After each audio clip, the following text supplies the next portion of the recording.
جب غزوہ احد ہوا، سرکار کے دو صحابی جانے لگے، ایک حضرت سعد ہیں، دوسرے حضرت ابو عبیدہ بن جراح رضی اللہ تعالیٰ عنہ ہیں۔ جب دونوں میدان احد کی طرف جانے لگے تو ایک دوسرے سے کہنے لگے یہ اللہ کا رستہ ہے، اس رستے میں مانگی ہوئی دعا ضائع نہیں ہوتی، دعا اللہ قبول کر لیتا ہے، آنا چلتے چلتے کوئی دعا کر لیں۔ ان میں پہلے سعد نے دعا کی، کہنے لگے عبیدہ تو آمین کہہ دینا، میں دعا کر رہا ہوں۔ دعا کرتے ہیں یا اللہ میرے مقابلے میں تیرا دشمن آئے، لڑتے لڑتے میں اس پر غالب آ جاؤں، اس کو زمین پر گراؤں، پھر میں اسے قتل کروں، اس کا گھوڑا بھی میرے کام آئے، تلوار بھی آئے، زیرہ بھی آئے، اور مسلمانوں کو فائدہ ہو جائے، ان کی مالی حالت بہتر ہو جائے۔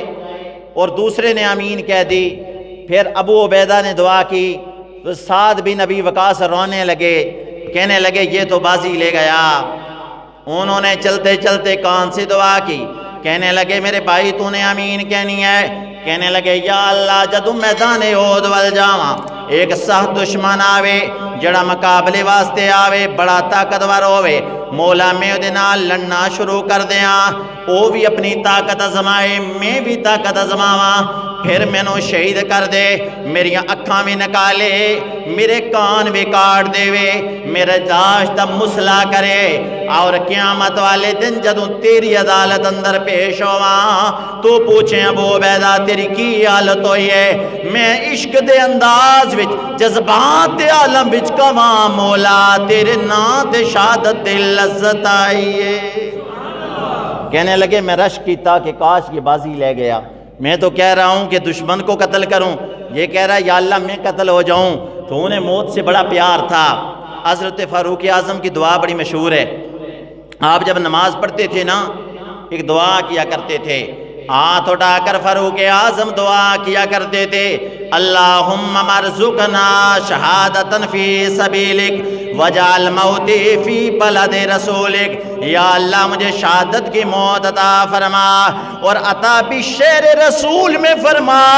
کسی نے کہا اے عمر فاروق شہادت کی موت ملتی ہے تلواروں کے سائے میں، ملتی ہے میدان جہاد کے اندر، لیکن آپ تو مدینے میں شہادت کی موت مانگ رہے گئے۔ آپ نے فرمایا وہ اعتراض کرنے والے سن لے، ان اللہ علی کل شیء قدیر، اللہ قادر ہے چاہے تو شہر مدینہ ہو، اسی نے مجھے شہادت عطا کر دے۔ فاروق اعظم فجر کی نماز کے لیے کھڑے ہو گئے، پیچھے ایک مجوسی آیا، اس نے خنجر سے وار کیا، اور جب وار کرتا ہے فاروق اعظم اپنی جائے نماز پہ گر جاتے ہیں، زخموں کی تاب نہ لاتے ہوئے جب گر گئے اور 4-5 دن بیمار رہے، اور یکم محرم کو فاروق اعظم شہید ہو گئے۔ صحابہ کہنے لگے دیکھو فاروق اعظم کی دعا اللہ نے قبول کر لی، مسلح رسول ہے، اس پر شہید ہو گئے۔ اور پوچھا مجھے بتاؤ میرے ساتھیو مجھے شہید کرنے والا کوئی مسلمان تو نہیں ہے؟ بتایا گیا نانا مجوسی ہے۔ اللہ کا شکر ادا کیا، میرے اللہ میں کامیاب ہو گیا۔ جب قیامت والا دن ہوگا شہیدوں کی گواہی کے لیے کسی کی تلوار پیش ہوگی، کسی کے لیے ریت کے ذرے آئیں گے، کسی کے لیے میدان کارزار ہوگا، کسی کے اپنے رشتہ دار ہوں گے۔ اسی ضابطے کے تحت فاروق اعظم کی گواہی میرے محمد کا مسلح دے گا۔ موت سے ان لوگوں کا اتنا پیار ہے، انہیں مکے والوں کو کیا پتا، یہ تو موت کے لیے جی رہے ہیں کب موت ہمیں مل جائے۔ حضرت جعفر طیار، اکثر کربلا والوں کا ذکر ہوتا ہے نا، حضرت عباس علمدار کا، لیکن جعفر طیار بھی مولا علی کے بھائی ہیں، یہ بھی علمدار ہیں، لیکن ان کا ذکر کوئی نہیں کرتا۔ کیوں؟ ہم اہل تشیع کے طریقے پہ چل رہے ہیں، وہ جو رافضی لوگ میراثی لوگ ذکر کرتے ہیں تو ہم بھی ان کے پیچھے چل کر اصل شہیدوں کو چھوڑ دیا جنہوں نے بڑے بڑے جناب والا کام کیے۔ جعفر طیار موتا، جنگ موتا کے اندر گئے، میرے مصطفیٰ نے جھنڈا دیا حضرت حارثہ کو۔ ادھر تو بڑا شور ہوتا ہے جی مولا علی کو دیا، لیکن حضرت حارثہ کو بھی ایک دفعہ میرے مصطفیٰ نے جھنڈا دیا۔ وہ جھنڈا لے کر گئے، لڑتے لڑتے جب شہید ہوئے تو پھر آپ نے جھنڈا جعفر طیار کو دیا۔ جعفر طیار شہید ہو جاتے ہیں لڑتے لڑتے، ایک بازو کٹ گیا، پھر جھنڈا دوسرے میں لے لیا، پھر دوسرا بھی کٹ گیا، جھنڈا پھر بھی نہ گرنے دیا کہ لوگوں میں خود تو شہید ہو سکتا ہوں لیکن جھنڈا میرے محمد کا دیا ہوا ہے، میں جھنڈا گرنے نہیں دیتا۔ ان کے بازو بھی کٹ گئے۔ جب ان کو شہید کر دیا گیا تو میرے حضور فرماتے ہیں جب اللہ کی بارگاہ میں پہنچے اللہ نے انہیں جنتی پر دیے، گویا آواز آئی اے جعفر طیار جنت میری ہے لیکن جنت میں سیر تیری ہے، جنت میں سیر تیری ہے۔ تو کتنے صحابہ کرام ہیں جنہوں نے جام شہادت نوش کیا۔ المختصر میرے حضور کے غلاموں، غزوہ بدر مکہ مدینہ کے درمیان ایک بستی ہے، اور یہاں بدر بن حارث نے ایک اپنا گھر بنایا تھا، اس کی وجہ سے بستی بدر کی طرح مشہور ہو گئی کہ یہ بدر والی بستی ہے۔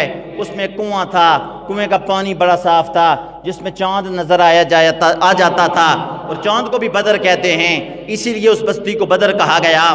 میرے آپ کے آقا دو جہاں صلی اللہ علیہ وسلم کے غلاموں کو جب ستایا جا رہا تھا تو ایک دن پیارے آقا نے فرمایا کہ اب لکم دینکم ولی دین والا بات ختم ہو گئی کہ تمہارا اپنا دین ہمارا اپنا دین، نہ اب جہاد کا حکم آ گیا ہے، لہٰذا ہم نے جہاد کرنا ہے، اب ڈرنے کی کوئی ضرورت نہیں ہے۔ صحابہ کرام تیاری کرنے لگے، فرمایا ابو سفیان کے قافلے کو روکنا ہے، فی الحال ابھی تو جنگ نہیں کریں گے لیکن قافلے کو روکیں گے، انہیں بتائیں گے کہ مسلمان اب وہ کمزور نہیں رہے، اب یہ بھی طاقتور ہو گئے، ان میں امیر حمزہ بھی ہے، فاروق اعظم بھی ہے، ابو بکر بھی ہیں، علی بھی ہیں، اور اب قافلہ روکیں گے۔ میرے مصطفیٰ نے صحابہ کو بلایا اور قافلہ ابو سفیان کا اس میں بہت بڑا مال تھا، اور اتنا مال تھا کہ سارے مکے والوں نے دیا تھا، اور ان کا ارادہ تھا کہ مال لے کر آئے گا فروخت کریں گے اور پھر اپنا مور رکھ کر جو منافع ہوگا اس سے ہتھیار خریدیں گے اور مدینے والوں سے جا کر جنگ کریں گے، یہ ان کا پلان تھا۔ تو میرے حضور نے فرمایا صحابہ تیار ہو جاؤ، ان کے اس قافلے کو روکنا ہے۔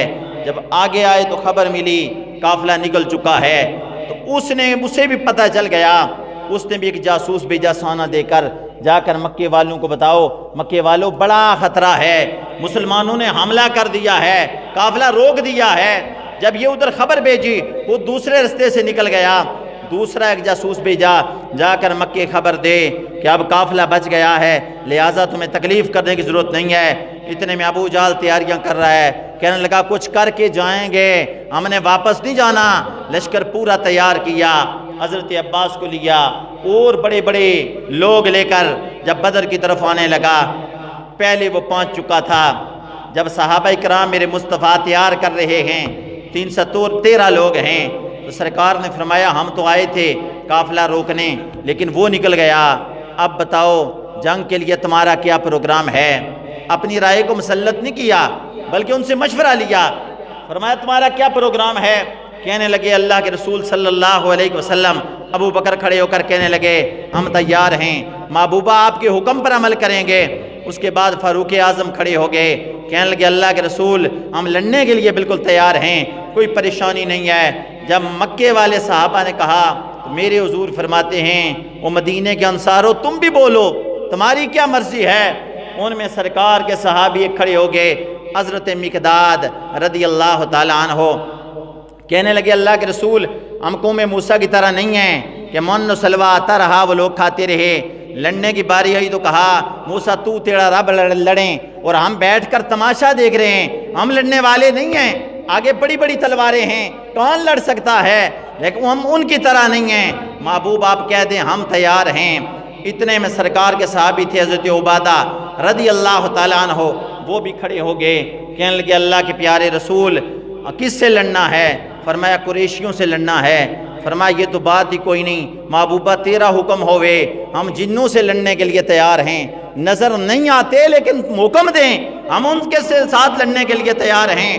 وہ کسی نے کہا تھا بڑے خوبصورت انداز میں کہ دشت تو دشت ہیں، دریا بھی نہ چھوڑے ہم نے، دشت تو دشت ہیں، دریا بھی نہ چھوڑے ہم نے، بحر ظلمات میں دوڑا دیے گھوڑے ہم نے۔ کہنے لگے ہم تیار ہیں۔ اتنے میں دیکھا دو صحابی اور ہیں، چھوٹی ان کی عمر ہے، ایک کا نام سعد بن ابی وقاص ہے اور ایک کا نام عمیر بن ابی وقاص ہے۔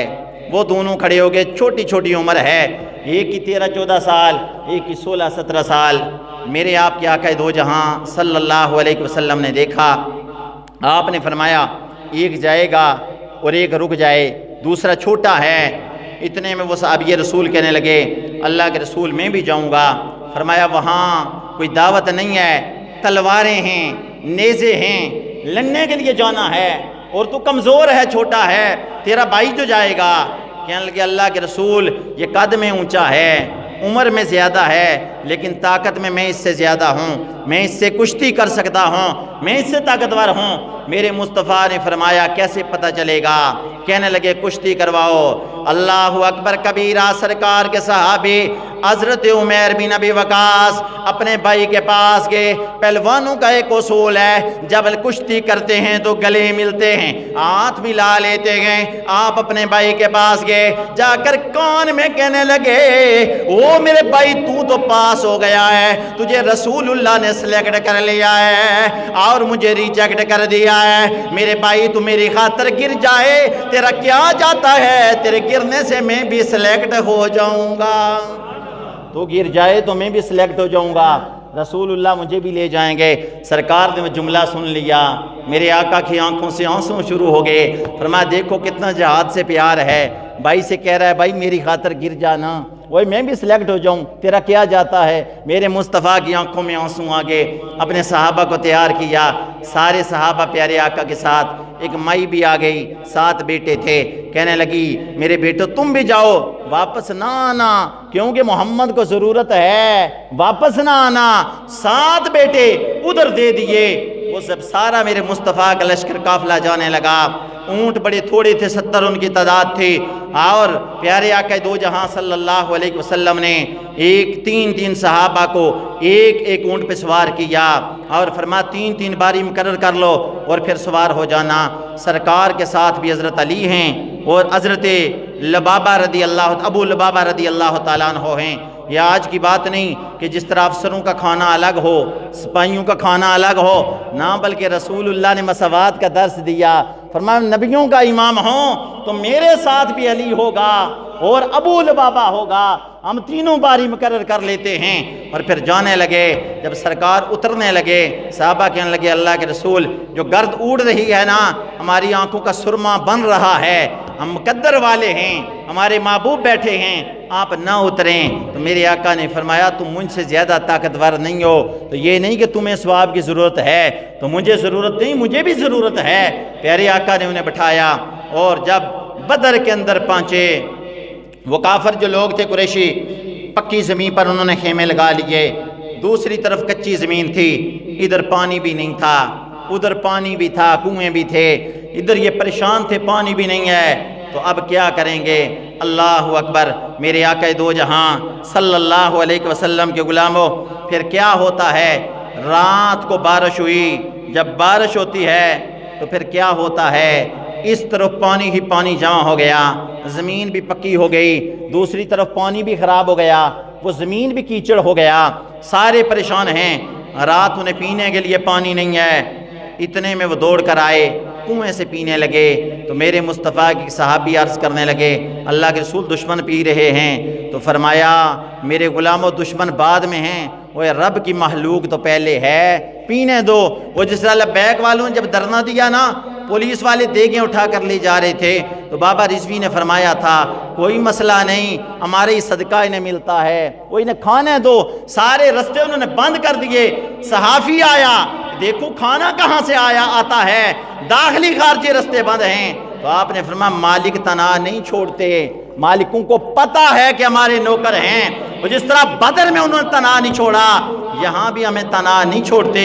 میرے آقا دو جہاں صلی اللہ علیہ وسلم کے غلاموں، وہاں سرکار کے صحابہ نے خیمے لگائے، پانی بھی مل گیا، جگہ بھی پکی ہو گئی۔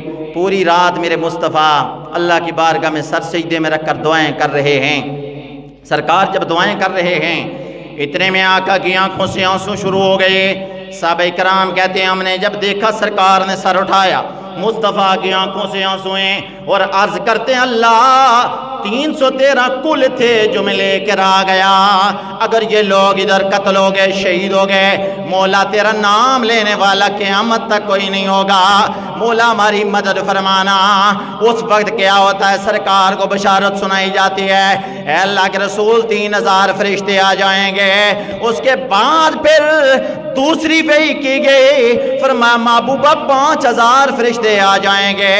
اس کے بعد سرکار نے فرمایا میرے اللہ اکیلے فرشتوں کو نہ بھیج، تیرا وعدہ تھا میں بھی آؤں گا۔ رب کائنات نے فرمایا اذ یوحی ربک الی الملائکۃ انی معکم فثبتوا الذین آمنوا۔ رب کائنات نے فرشتوں کو وحی کی، اے فرشتوں جاؤ محمد کے غلاموں کو ثابت قدم رکھو، میں بھی تمہارے ساتھ ہوں۔ حدیث پاک میں آتا ہے نا، جو اللہ نے فرشتے بھیجے بدر میں سارے فرشتوں سے افضل والا ہیں جو بدر کے اندر آئے۔ دوسری طرف سے ابو جہل نے ایک جاسوس بھیجا، فرمایا جا کر دیکھا نا وہ لوگ کیسے ہیں، لڑنے کے قابل بھی ہیں یا ویسے ہم نے اپنا وقت ضائع کیا ہے۔ جاسوس آیا، اس نے دیکھا ان میں ابو عبیدہ جیسے بوڑھے لوگ بھی ہیں، عمیر بن ابی وقاص جیسے بچے بھی ہیں، کل ملا کے 312 یا 13 ہیں۔ حضرت عثمان غنی کو شامل کیا تھا لیکن یہ مدینے میں تھے، جا نہیں سکے کیونکہ ان کی زوجہ میرے رسول کی بیٹی بیمار تھی۔ اسے سرکار نے فرمایا تجھے بدریوں میں شامل کر دیا جائے گا، لیکن تو میری بیٹی کی بیمار پرسی کر، تیمارداری کر۔ آپ نہیں جا سکے تو پیارے آقا دو جہاں صلی اللہ علیہ وسلم کے غلاموں جاسوس نے دیکھا۔ دیکھنے کے بعد جاسوس جب واپس گیا، جا کر کہنے لگا ابو جہل میں ان لوگوں کو دیکھ کر آیا ہوں، بڑے کمزور ہیں اور روزے کی حالت میں پیٹ کمر سے ملا ہے، کھجور کی گٹھلی چوس کر روزہ رکھتے گئے، پھر چوس کر افطار کرتے گئے۔ آج میں نے دیکھا کتنے لوگ ایسے ہیں جو اتنے ٹھنڈے دنوں کے اندر روزہ نہیں رکھتے، لیکن ان سے پوچھو سخت گرمی ہے، عرب کی زمین ہے اور کھجور کی گٹھلی سے روزہ رکھا جاتا ہے، وہ چوس کر افطار کیا جاتا ہے۔ وہ جاسوس جب دیکھنے لگا حیران ہو گیا، جا کر کہنے لگا ابو جہل میں دیکھ کر آیا ہوں چھوٹا سا ایک چھوٹے سا قافلہ ہے اور ان کے پاس فقط 2 تلواریں ہیں، 8 تلواریں 6 زیرے ہیں، اور ان میں اسعد بن ابی وقاص جیسے لوگ بھی ہیں اور عمیر بن ابی وقاص جیسے بھی لوگ ہیں اور ابو عبیدہ جیسے بوڑھے بھی ہیں۔ اتنے میں ابو جہل کہنے لگا میرے ساتھیوں لڑنے کی ضرورت نہیں ہے، اپنی اپنی رسیاں لے آؤ، ان لوگوں کو باندھ کر لائیں گے اور اونٹ کے پشتوں پر بٹھا کر مکے میں لے جائیں گے، جو جی چاہے گا کر لیں گے۔ جاسوس کہنے لگا وہ کہہ کے لگانے والے پوری بات تو سن لے۔ ان میں چھوٹے بچوں کو دیکھا، وہ یہی کہہ رہے تھے وہ قریش کو یاد رکھو، تمہیں معاون جناح کے خاندان کے لیے ہمیں پیدا کیا گیا، محمد کے اسلام کے لیے، محمد کے اسلام کے لیے۔ اور اپنے انداز میں کہہ رہے ہیں کہ کیا پیش کروں تجھ کو، کیا چیز ہماری ہے، کیا پیش کروں تجھ کو، کیا چیز ہماری ہے، یہ دل بھی تمہارا ہے، یہ جان بھی تمہاری ہے، سائے میں تمہارے ہیں، قسمت یہ ہماری ہے، قربان دل و جان سے کیا شان تمہاری ہے۔ صحابہ کرام کہہ رہے ہیں اللہ کے رسول ہمیں جانے دے۔ دوسری طرف سے عتبہ آیا، شیبہ آیا، ولید آیا، تینوں وہ قریشی بڑے بہادر تھے۔ میرے آقا نے انصاریوں کو بھیجا، وہ کہنے لگے نہیں انصاریوں سے مقابلہ نہیں، ہمارے اپنے بھیجیں، کوئی برادری کے بھیجیں، کیونکہ برادریوں سے انہیں ویر تھا، اپنی برادری سے کیوں یہ ہجرت کر کے گئے، محمد کا کلمہ پڑھا۔ تو سرکار نے فرمایا چلو کوئی مسئلہ نہیں، اگر جلدی مرنا چاہتے ہو تو میں اپنوں کو بھیجتا ہوں۔ سرکار نے فرمایا علی کھڑے ہو جاؤ، مولا علی کھڑے ہو گئے، فرمایا امیر حمزہ یہ بھی اللہ کے شیر ہیں، فرمایا تم بھی کھڑے ہو جاؤ، وہ بھی کھڑے ہو گئے۔ ابو عبیدہ بن جراح کو بھیجا، جب تینوں میرے مصطفیٰ کے صحابی گئے، فرمایا آ جاؤ مقابلے میں آئے۔ حضرت علی اور امیر حمزہ نے ایک ایک وار کے اندر کافروں کو واصل جہنم کر دیا، اور ابو عبیدہ بن جراح یہ تھوڑے کمزور تھے، بوڑھے تھے، یہ لڑتے ہوئے زخمی ہو گئے۔ علی المرزا نے دیکھا ہمارا ساتھی زخمی ہے، دوڑ کر جا کر اس دشمن کو واصل جہنم کیا اور ابو عبیدہ کو اٹھا کر لے آئے۔ عرض کرنے لگے اللہ کے رسول، وہ جو ہمارے مقابلے میں آئے تھے ہم نے انہیں ایک ہی وار میں دوزخ کے اندر بھیج دیا، واصل جہنم کر دیا۔ پھر میں نے دیکھا آپ کا غلام ابو عبیدہ بن جراح زخمی ہو گیا اور گرنے والا تھا، خود سنبھل نہ سکا، میرے رسول میں دوڑ کر گیا، اس کے دشمن کو بھی مار آیا ہوں، آپ کا غلام بھی بچا کے لایا ہوں، آپ کا غلام بھی لے آیا ہوں۔ میرے آپ کے آقا دو جہاں صلی اللہ علیہ وسلم بڑے خوش ہوئے۔ پھر جب اتنی تیزی کے ساتھ لڑنے لگے، اللہ اکبر، 70 کافر مارے گئے، 70 کو قیدی بنایا گیا، باقی بھاگ گئے، اور ان میں میرے مصطفیٰ کے 14 صحابہ کرام شہید ہوئے۔ تو پیارے آقا دو جہاں صلی اللہ علیہ وسلم کے غلاموں، جب 14 شہید ہوتے ہیں اور 70 کو واسطے جہنم کیا، 70 قیدی پیارے آقا کے سامنے کھڑے ہیں۔ جب مدینے میں انہیں لایا گیا، باندھا گیا، ان کے ہاتھ رسیوں سے سختی سے باندھے گئے، کس کے باندھے گئے۔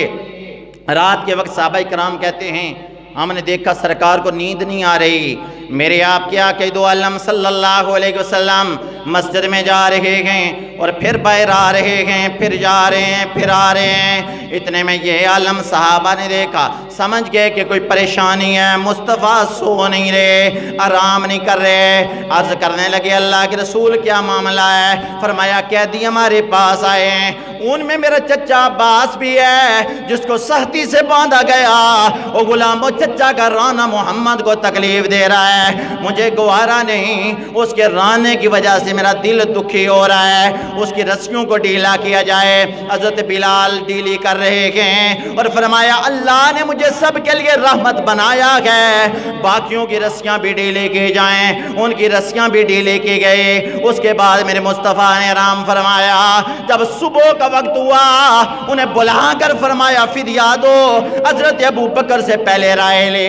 ابو بکر کہنے لگے یا رسول اللہ یہ تو آپ کے بھی رشتہ دار ہیں، میرے بھی رشتہ دار ہیں، اور بہتر یہ فدیہ لے کر چھوڑ دیا جائے۔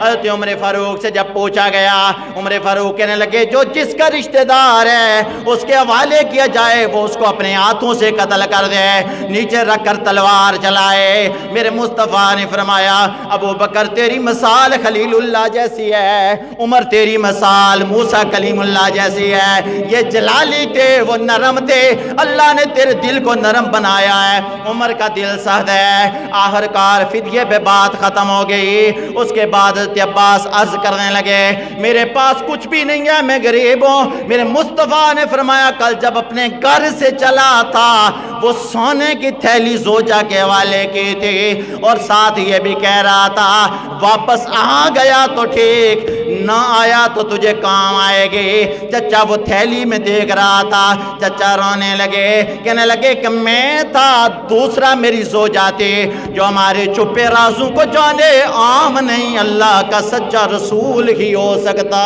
ہے۔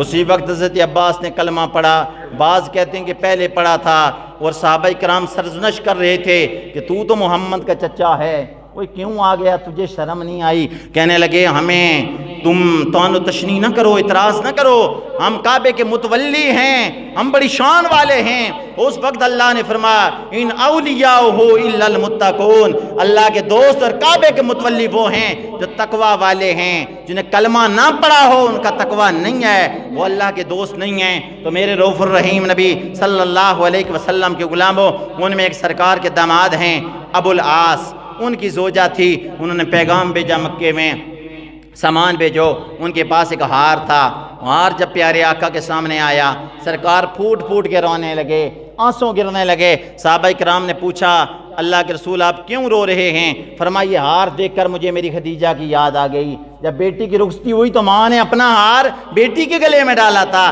یہ ہار دیکھ کر مجھے خدیجہ کی یادیں آ رہی ہیں۔ تو اگر تم میرے صحابہ مشورہ دو تو میں ہار نہ بیٹی کا واپس کر دوں، کیونکہ اس کی ماں کی نشانی ہے۔ صحابہ کرام کہنے لگے اللہ کے رسول آپ واپس کر دیں، تو میرے آقا نے وہ ہار واپس کر دیا۔ ابو العاص جب مکے پہنچے فرمایا خبردار کوئی میرے اوپر اعتراض نہ کرے، محمد کی بیٹی کو جس طرح بھی ہوا میں نے مدینے پہنچانا ہے، انہوں نے میرے اوپر بڑا احسان کیا ہے۔ تو پیارے آقا دو جہاں صلی اللہ علیہ وسلم کے غلاموں، یہ وہ عظیم لوگ ہیں جن کے قرآن میں تذکرے ہو رہے ہیں، انہیں اتنا زندگی سے پیار نہیں تھا جتنا موت سے پیار ہے۔ تو اللہ سے دعا ہے اللہ ہم سب کو ان کے نقش قدم پر چلنے کی